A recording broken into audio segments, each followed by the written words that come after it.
O trabalho da Igreja de proclamar ao Senhor Jesus, que começou lá em Jerusalém, no começo da era cristã, e que passou por Genebra no século XVI, ou seja, quase 1.600 anos depois, ou mais de 1.500 anos depois,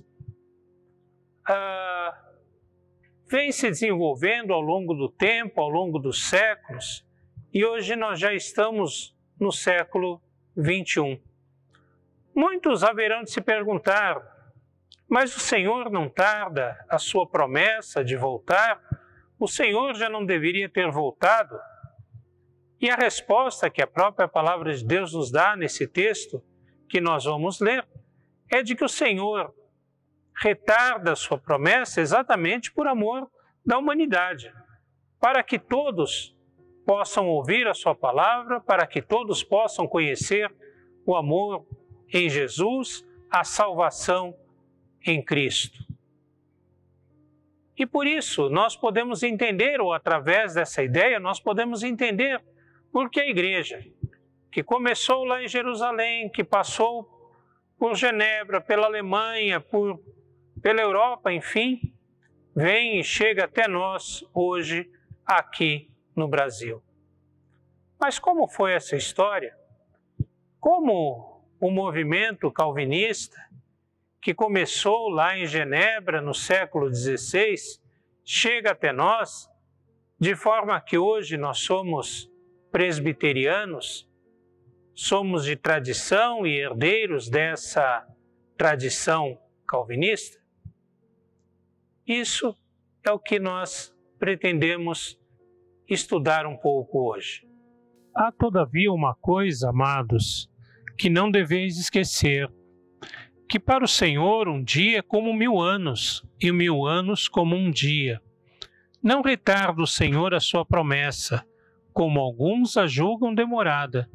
Pelo contrário, ele é longânimo para convosco, não querendo que nenhum pereça, senão que todos cheguem ao arrependimento. Segundo a Pedro, capítulo 3, versículos 8º e 9º.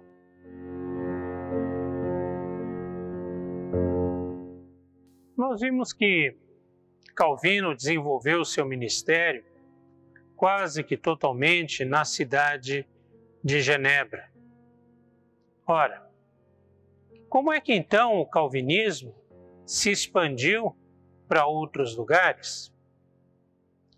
O calvinismo, que lá na região de Genebra, na Europa continental como um todo, é chamado de movimento reformado, ou as igrejas calvinistas são chamadas de igrejas reformadas, se expandiu porque muitas pessoas, sabendo que em Genebra havia um espírito protestante, uma administração protestante, uma administração que não compactuava com as ideias de Roma e que permitia com que as pessoas pensassem diferentes da Igreja Católica, muitas pessoas foram para lá.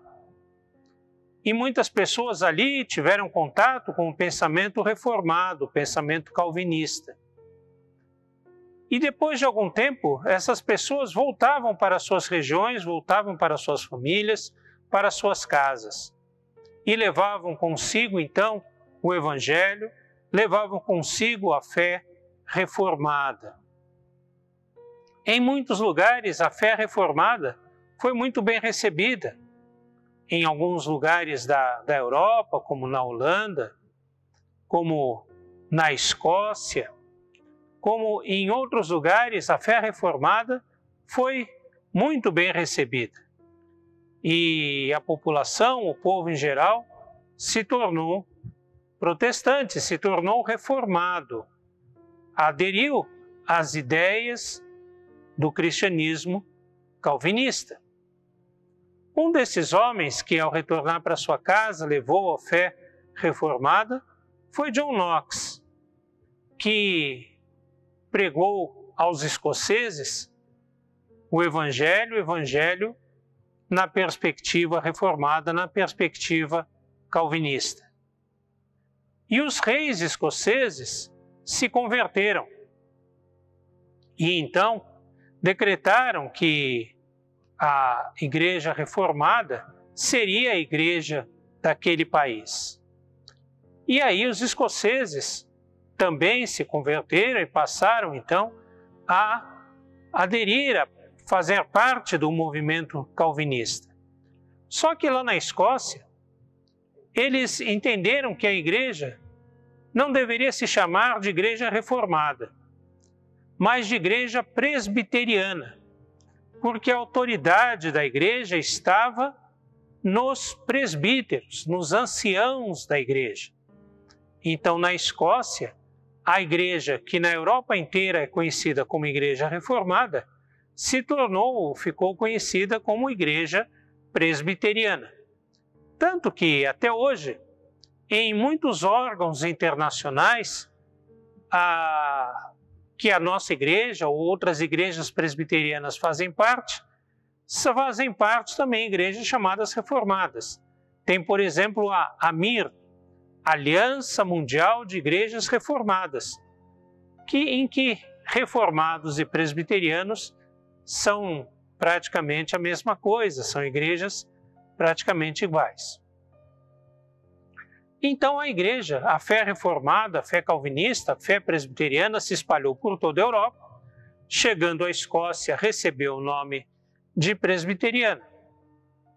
Quando a Grã-Bretanha foi colonizar a América do Norte, foi ocupar a América do Norte, nas populações que se mudaram para lá, nos povos que se mudaram para lá, foram muitos presbiterianos, muitos daqueles de origem escocesa que confessavam a fé reformada.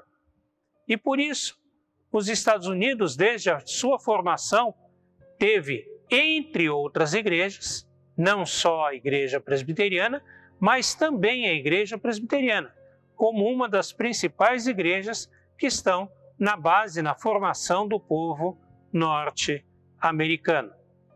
Quando os Estados Unidos se tornam independentes, a fé reformada e as outras igrejas protestantes já estavam ali estabelecidas e continuam fazendo parte importante na vida daquele povo.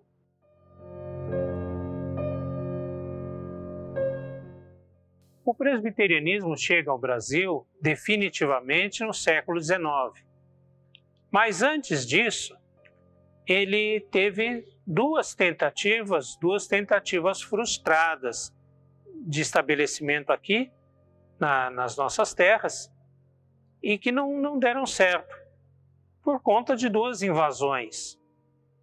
Quando os franceses invadiram a Baía de Guanabara e ali se estabeleceram durante alguns anos, os franceses que vieram para cá eram os huguenotes, ou seja, os calvinistas. Huguenotes era um nome que se davam aos calvinistas na França, pelo menos durante algum período, em certa região. Com esses huguenotes vieram pastores que inclusive chegaram a trocar correspondência com o próprio João Calvino. Então João Calvino mandou cartas ao Brasil, mandou correspondência ao Brasil diretamente. Eles chegaram a elaborar uma pequena confissão de fé, que se chama Confissão de Fé Brasileira. Essa confissão de fé é a primeira expressão da fé reformada em terras daqui do nosso país. Mas esses franceses foram expulsos e voltaram então para suas terras e se frustrou a primeira tentativa de presença calvinista, presbiteriana por aqui. A segunda tentativa foi quando os holandeses invadiram o nordeste do Brasil. Os holandeses também eram calvinistas e trouxeram para cá a fé reformada. Aliás, não só a fé reformada. Os holandeses também trouxeram para cá judeus que eram perseguidos pela Inquisição lá na Europa.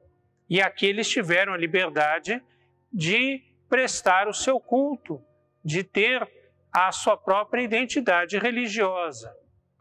A primeira sinagoga das Américas, de todas as Américas, ainda hoje está lá na cidade de Recife. Mas os holandeses que vieram para cá eram presbiterianos e trouxeram consigo o presbiterianismo. E eles tinham a intenção, o propósito, e chegaram inclusive a trabalhar com isso, de não somente virem os presbiterianos lá da Holanda, mas eles também procuravam evangelizar os indígenas brasileiros, e muitos indígenas brasileiros naquela época se tornaram presbiterianos também. E então o presbiterianismo ali, vindo da Holanda, se espalhou na costa nordestina, desde Pernambuco, ou até um pouco mais ao sul, até as praias maranhenses. No entanto, também os holandeses foram expulsos e a tentativa de estabelecer o presbiterianismo no Brasil, através da invasão holandesa, também se frustrou.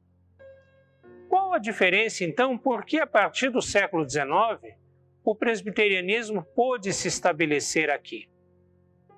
Aí nós temos que ver dois fatores, fatores internos e fatores externos.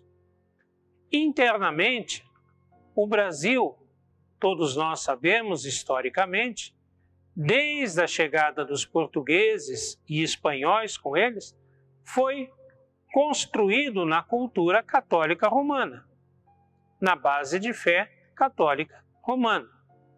Era proibido ter outro culto, outro tipo de culto, e principalmente os protestantes não podiam vir para cá, para o Brasil, não podiam se estabelecer aqui, que eram perseguidos. Era proibido. Era proibido. Quando o Brasil se torna independente, temos que lembrar também que Dom Pedro I e a sua família eram portugueses e também tinham a tradição católica romana em si, e por isso a Igreja Católica continuou sendo a igreja oficial do Brasil, a única que era aceita aqui em terras brasileiras. No entanto, quando os portugueses, a família real portuguesa, precisou fugir de Portugal porque Portugal estava sendo invadido por Napoleão Bonaparte, embora os portugueses fossem grandes navegadores e tivessem uma esquadra muito boa, a esquadra portuguesa era uma esquadra comercial. Os navios portugueses eram navios comerciais e não navios de guerra.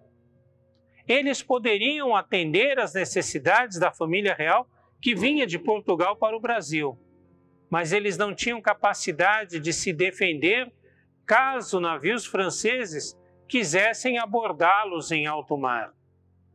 Era preciso uma escolta que os guardasse até a vinda aqui para o Brasil. E aí entra em cena a esquadra naval inglesa, que era uma esquadra de guerra muito poderosa. E eles vêm escoltando os navios portugueses até chegarem ao Brasil. Ora, os ingleses fizeram isso não como um presente, como um carinho à coroa portuguesa. Aí sempre estão interesses internacionais. E em troca desse favor que os ingleses fizeram, protegendo os portugueses na sua viagem, o príncipe regente Dom João VI concedeu aos ingleses algo muito importante, algo muito valioso: a administração dos portos no Brasil. Então, os principais portos no Brasil, como Santos, Rio de Janeiro era mais importante que Santos nessa época. Santos era um porto não tão importante nesse momento, mas Rio de Janeiro, Santos, Recife e outros portos passaram a ser administrados por companhias inglesas. Ora, os ingleses eram protestantes, eram anglicanos. Como eles iriam trazer funcionários para cá, protestantes, sem que eles pudessem exercer a sua fé, sem que eles pudessem viver a sua expressão religiosa?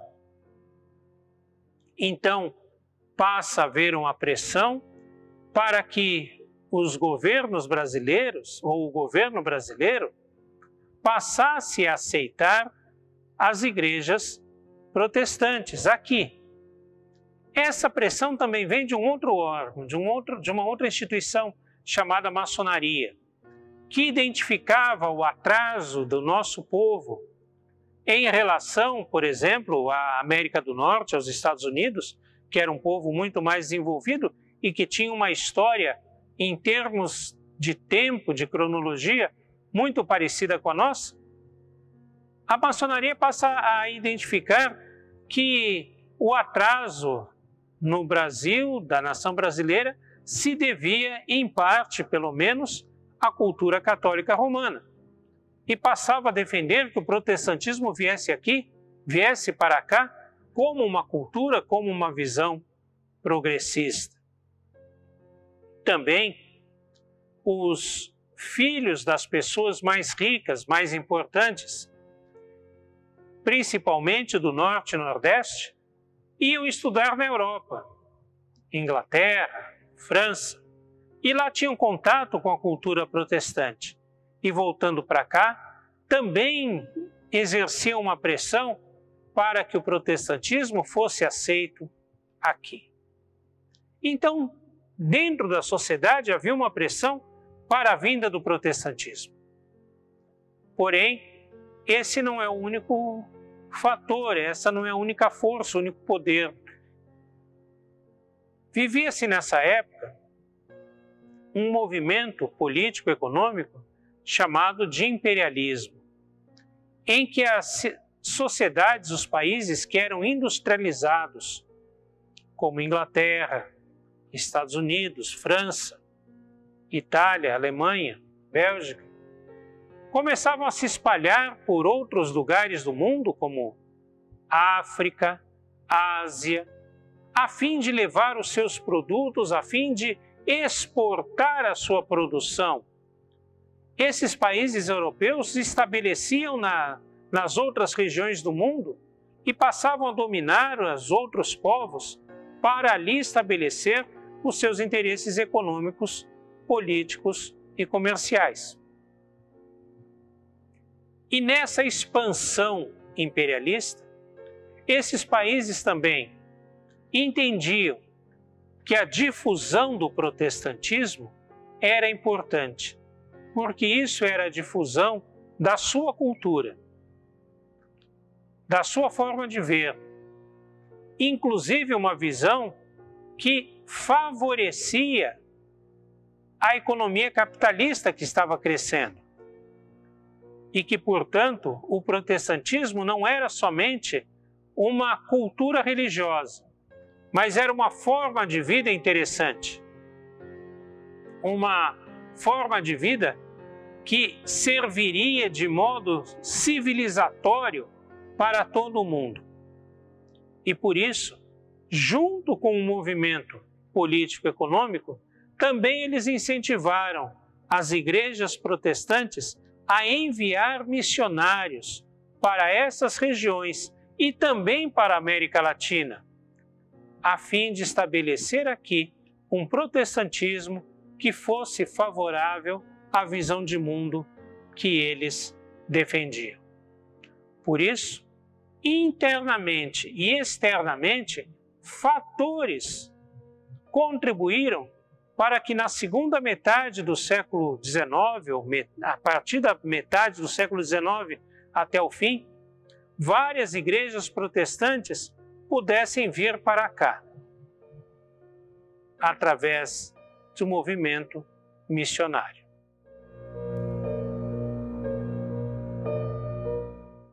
Na metade do século XIX, a Igreja Americana enviou muitos missionários para vários países do mundo, inclusive o Brasil.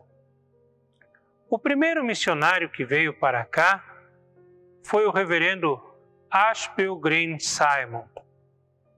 Simonton tem uma origem muito interessante, porque ele, por um lado, recebeu influência dos movimentos avivalistas do século XIX, movimentos entusiastas que tinham paixões de fé, enfim, despertavam uma fé muito sentimental, muito avivada.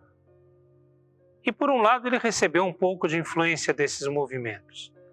Mas ele estudou num dos seminários mais tradicionais do presbiterianismo, não somente norte-americano como mundial, o seminário de Princeton. Aliás, um seminário que se destaca por ter saído de suas fileiras, de suas cadeiras, vários missionários para várias partes do mundo. Simonton pediu à Igreja Americana para que fosse enviado para o Brasil.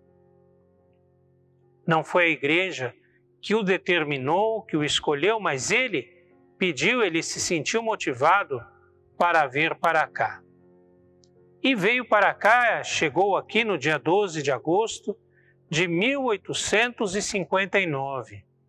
Tinha apenas 26 anos, muito jovem, não sabia falar português, mas isso não impediu o grande trabalho que ele desenvolveu. Para se ter ideia, ele chegou em agosto de 1859 na cidade do Rio de Janeiro, e nessa mesma cidade, poucos anos mais tarde, em 1863, ele fundou a primeira igreja presbiteriana aqui no Brasil. Até hoje é a primeira igreja presbiteriana do Rio de Janeiro. É lógico que naquela época as igrejas não eram grandes, eram compostas por pouquíssimas pessoas, mas isso já era um passo, já era um começo, uma semente lançada em solo brasileiro. No ano seguinte, 1864, ele funda um jornal, a Imprensa Evangélica. Esse jornal, posteriormente, muda o nome para O Estandarte, e até hoje ele existe, é o órgão oficial da Igreja Presbiteriana Independente do Brasil, que qualquer um de nós pode receber em sua casa. E é ainda hoje um dos jornais, um dos periódicos mais antigos em circulação no Brasil. Isso em um ano mais tarde da fundação da primeira igreja presbiteriana, 1864. Em 1865, é fundada a primeira igreja presbiteriana na cidade de São Paulo, não por Simonton, mas por seu cunhado, Alexander Latimer Blackford. Em 1867, com 34 anos de idade, Simonton faleceu e foi sepultado na cidade de São Paulo. Nós vemos que, enfim, ele viveu pouco tempo aqui no Brasil. Menos de 10 anos, poucos anos.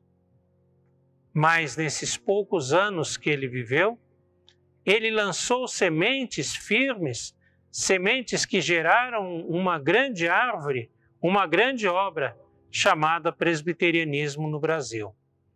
Ele, através do seu trabalho, através do trabalho também de outros missionários norte-americanos que vieram para o Brasil, aqui se estabeleceram e aqui estabeleceram a fé reformada. É lógico que quando falamos dos missionários, é importante lembrar dos missionários norte-americanos que para cá vieram, mas não podemos esquecer que eles sozinhos não eram capazes de fazer essa grande obra. Afinal, o Brasil era desde aquela época uma grande nação, um grande país, um país de dimensões continentais. E naquela época as condições de transporte, de comunicação, eram muito precárias. E para isso foi essencial o trabalho de leigos, o trabalho de pessoas comuns, americanos, ingleses, estrangeiros, mas também brasileiros que se converteram, muitos brasileiros que se converteram e que se empenharam nessa obra, que entenderam a obra divina. Simon foi um primeiro, mas ele contou com a colaboração de muitas outras pessoas, pessoas essenciais no estabelecimento da fé reformada, da fé presbiteriana aqui em terra brasileira.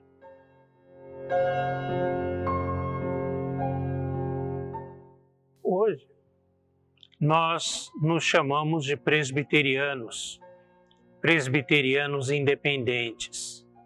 Isso não é uma mera placa de igreja, um slogan para identificar que tipo de gente está aqui dentro.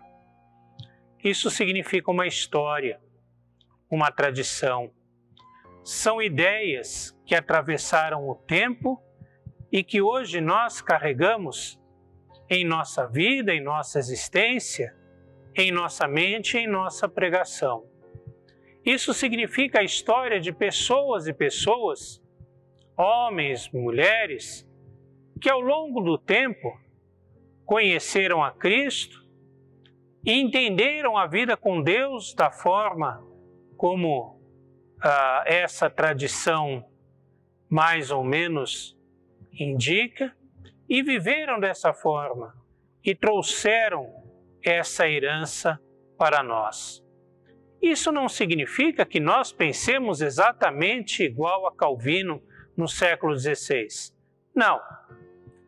A tradição da Reforma ainda se baseia num lema muito conhecido, que diz que a Igreja Reformada sempre se reforma, ou está sempre em movimento de reforma.